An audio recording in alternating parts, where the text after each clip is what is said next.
Hello everybody, Jillian here. Welcome back to my channel. I'm bringing you a heritage scrapbook layout today. I'm so excited to be back and sharing these with you again. I just wanted to give you guys kind of an idea of what I'm working with here. This is a family album that was compiled by the subject of my layout. Some of these photos are from the mid-1800s. The woman Palmyra that I'm going to be scrapbooking about today kept excellent notes and made sure to identify everybody in these albums and even provide some anecdotes. And it's just really cool to have these because otherwise we would have no idea who any of our ancestors here were. So here is a look at what I'm going to be using today.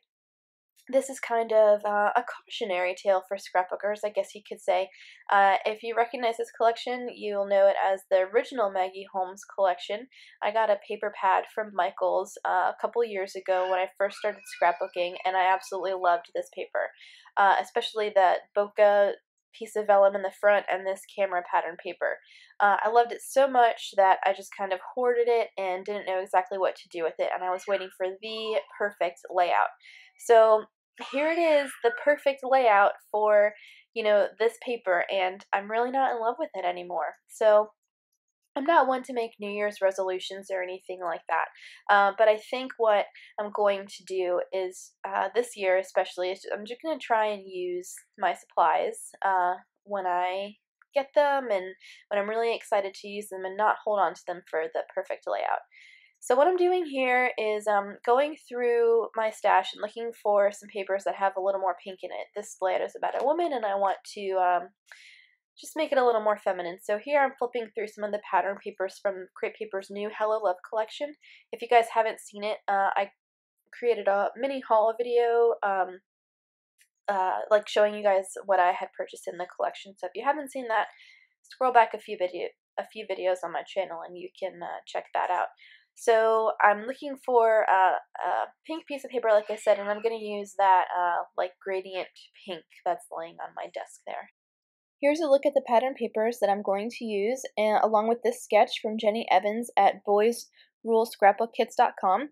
It's a 12 by 12 layout, but I'm going to scale it down to a 9 by 12 since that's what this project is. If you're new to my channel, I decided to go 9 by 12 for all of my heritage layouts because it was just a nice smaller size. Learning that 12 by 12 is just becoming too large for me, and so I'm scaling down slowly and starting with 9 by 12. So just like in the sketch, what I'm doing is creating a strip of pattern paper to go at the top, and then I'm going to cut about 5.5 by 5.5 like square piece of pattern papers to layer underneath the photo. So I ended up going with that camera print and then this navy and turquoise polka dot. And I really wanted to use this vellum. I wasn't sure how to use it, so I decided to layer it behind the photo, and I'm going to use Missy Whitten's technique here and just cut some off of the sheet, fold it in half to create some texture and dimension behind the photo. You really can't see it in the end, but I know it's there.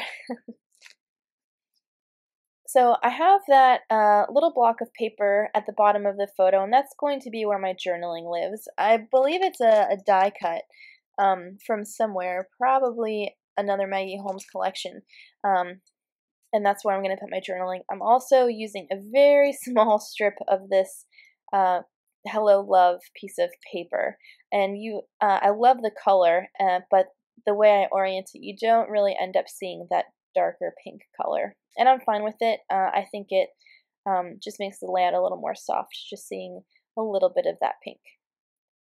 I want to layer something else up towards the top of that strip of paper, and I end up going with the bokeh vellum again. So now I'm going to work on my title. I want to get that down before I started hearing things, or I want to figure out where it's going to go before I started hearing things. I ended up using the Maggie Holmes Confetti Collection thickers. I'm not sure what the font is called, but they're from that collection. They're kind of like a cream color, and they have a very faint notebook paper print on it. So this layout is entitled Family Historian. I'm documenting a photo of my husband's grandmother. She did a really great job of keeping the family photo albums and making sure that they, stayed intact and they stayed with someone who would care for them. And I'm really lucky that she chose my father-in-law to keep these albums because I just love going through them. She kept really great notes, and she identified a lot of people in the photos. My father-in-law doesn't even know who some of these people are, since he's the youngest of 5. He hasn't met most of them, so I'm just so thankful that she identified everybody in the pictures and then, you know, provided like a little blurb here and there about them, just so we kind of have an idea. And that's what I'm going to talk about in my journaling. And this layout is different than any others that I've included in the album so far. So far I've just kind of done like a who's who type thing, you know, families and, you know, like different branches of the tree. And this is one of the first layouts that I get into, one of the first layouts that I do where I get into like, you know, like seriously into a personality trait. So anyway, once I have all of the paper layers stuck down, I go ahead and get out my embellishments. I picked up this like mint doily from Hobby Lobby, and I thought it would be pretty on this layout, but the mint color just wasn't working for me. So I had also pulled out several other embellishments from the Maggie Holmes Style Board collection. She had a pack of vellum die cuts, and so I pulled out all of the feminine things I could find, so hearts and butterflies. And I would have used them, but I felt like introducing a butterfly motif would have just taken away from the camera, and that's really what I wanted to feature. Here I am using the basic gray alphabet stickers. I'm going to use these. I think they're from the Capture collection. I'm going to use these to spell out the word family, so I'll have 2 different fonts in my title. So here I'm looking through some more sticker sheets that I have. In each layout in this album, I document the year that the photo was taken. It's just so at a glance I can see, or anyone can see when these photos were taken and just kind of get an idea. I think that's really cool. I personally love looking at old photos and, you know, love to know when they were taken to get an idea of like what time period we're talking about. So I'm being sure to document that on each layout in these albums. And I went ahead and used that sticker sheet. I think it's from KI Memories. I don't end up using those stickers in the end. I think I end up going back to the basic gray sheet, but for now they're standing in. Okay, so now I've pulled out some enamel dots and brads and things that I have, and here is some Maggie Holmes tape that I thought I might use. It's not washi tape, it's kind of like really sticky clear tape with a lace design on it. I end up not using it because you can see fingerprints when you stick it down, and I've had it for a while now and just haven't been able to make it work on anything, so I end up using this gold washi from Recollections. I put it near the date because I want to create a cluster up at the top right of the layout, and then I try to put a strip down towards the bottom. It doesn't stay up in the top right, but I do put it in a couple places above and below the photo there. So here I have some Maggie Holmes resin flowers. I think they might be from the flea market collection. I basically pulled out a ton of Maggie Holmes things that I had in my stash. So I put, the mint flower doesn't stay up there, it ends up moving down towards the photo, but I do switch it out with that gold resin flower.